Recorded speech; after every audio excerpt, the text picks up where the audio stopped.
करनाल के बाद रोहतक पहुंचने पर सीएम मनोहर लाल से बीजेपी दफ्तर में कुलदीप बिश्नोई और उनके परिवार ने मुलाकात की है। तस्वीरें भी हम आपको दिखाने वाले हैं। सीएम मनोहर लाल से कुलदीप बिश्नोई और आदमपुर विधायक भव्य बिश्नोई ने मुलाकात की। आदमपुर उपचुनाव में जीत के बाद यानी कल ही चूंकि परिणाम आया था, उसके बाद ये पहली मुलाकात है। मुलाकात के बाद सीएम की ओर से कहा गया भव्य को, चूंकि पत्रकारों ने उनसे सवाल पूछा कि क्या जिम्मेदारी अब दी जाएगी, चूंकि विधायक तो ये बन गए थे, तो सीएम की ओर से कहा गया कि जिम्मेदारियों से दूर नहीं जाने देंगे, मिलकर आदमपुर का विकास करेंगे। क्या कुछ कहा गया सीएम की ओर से, आइए सुनते हैं। भव्य जीत हुई है, बात सारी हो चुकी है। अब तो बात ये है कि भव्य को क्या जिम्मेदारी दे रहे हो आप? देखिए, भव्य की बहुत जिम्मेदारियां हैं और ये जिम्मेदारियों से इसको कहीं दूर नहीं जाने देंगे। आदमपुर का विकास ये पहली जिम्मेदारी है इनकी, जिस बात की जिम्मेदारी हमने भी ली है, भव्य ने भी चुनाव लड़ने से मिली है, कुलदीप जी ने भी ली है, ममता जी ने भी ली है, और वहां के सारे हमारे जितने भी कार्यकर्ता हैं, नेता हैं, उन सब लोगों ने इस बात की जिम्मेदारी है कि आदमपुर के विकास के बारे में जो एक समय चौधरी भजनलाल जी ने वहां का विकास किया था और बीच में इतने वर्षों तक कांग्रेस के समय में एकदम ही खंडित रहा और केवल उस क्षेत्र के साथ इसलिए भेदभाव किया गया क्योंकि चौधरी भजनलाल जी का एरिया था और कांग्रेस में शासन करने वाले जो लोग दूसरे थे। हमने अपने 8 साल में जो भी किसी एक विधानसभा में काम हो सकते वो सारे किए हैं। लगभग 600 करोड़ रुपए से ऊपर की योजनाएं हमारी उस क्षेत्र में पूरी हुई हैं या चल रही हैं।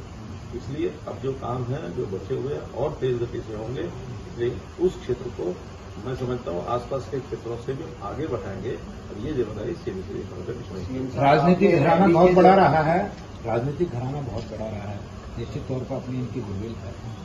पार्टी में इनके जुड़ने से और भव्य की जीत से कितना कॉन्फिडेंस पार्टी का बढ़ा?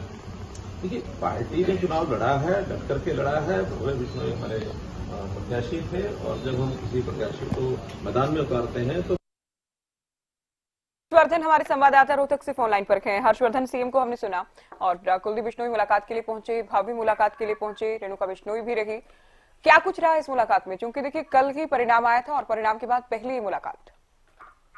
देखिए, बिल्कुल आपको बताना चाहूंगा कि जिस तरीके से भव्य बिश्नोई की जीत के बाद जो है मुख्यमंत्री और कुलदीप बिश्नोई की आज जो है रोहतक के प्रदेश भाजपा कार्यालय में पहली मुलाकात है। उन्होंने साफ तौर पे कहा, जिस तरीके से मुख्यमंत्री की बातचीत की जाए तो उन्होंने ये बोला है कि आदमपुर के विकास पिछले काफी समय से जो रुका हुआ था, क्योंकि भेदभाव के कारण रुका हुआ था, क्योंकि भजनलाल का इलाका है, भूपेंद्र सिंह हुड्डा और दीपेंद्र हुड्डा ने यहाँ विकास नहीं होने दिया, तो अब ये जिम्मेवारी जो है भव्य बिश्नोई की रहेगी। और उसके अलावा जब कुलदीप बिश्नोई से बात की गई तो उनसे जब पूछा गया तो उन्होंने कहा कि बहुत शुक्रिया हर्षवर्धन, ये पूरी जानकारी आपने दी। तो सीएम को आपने सुना, सीएम से मुलाकात के लिए कुलदीप बिश्नोई, भव्य बिश्नोई, रेणुका बिश्नोई पहुंचे। आभार प्रकट किया गया, चूंकि बीजेपी में पिछले दिनों शामिल हुए थे, उसके बाद बीजेपी ने टिकट दिया और उसके बाद पहली बार आदमपुर में कमल खिला के, तो सीएम का भी आभार व्यक्त किया गया है। अब देखना यह है कि क्या कोई जिम्मेदारी दी जाती है या फिर सीएम की ओर से जो बयान दिया गया उसके मायने क्या है कि जिम्मेदारियों से दूर नहीं रहने देंगे। तो ये बड़ी जानकारी हमने आपको दी। सीएम से मुलाकात के लिए करनाल चूंकि पहले सीएम थे और करनाल से जैसे ही रोहतक पहुंचे तो रोहतक दफ्तर में ये मुलाकात हुई है, पार्टी दफ्तर में मुलाकात हुई। कल परिणाम आया, करीब 15,500 वोट से, विनिंग मार्जिन से भव्य बिश्नोई कांग्रेस के जेपी से जीते।